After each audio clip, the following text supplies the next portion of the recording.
আমাদের স্টেজে একটা গান আমাদেরকে গেয়ে শোনানোর।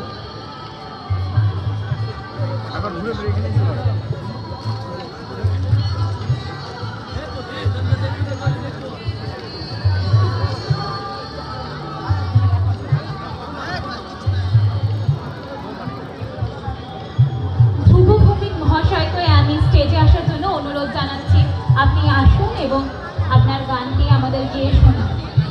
আমরা খুব খুশি হচ্ছি আপনার এই উদ্যোগে, যে আপনি আমাদের মধ্যে এইভাবে এসে গান গাইতে চেয়েছেন। এইভাবেই আমাদের সবার উচিত যে নিজে থেকে এগিয়ে এসে নিজের প্রতিভাকে সবার সামনে তুলে ধরার।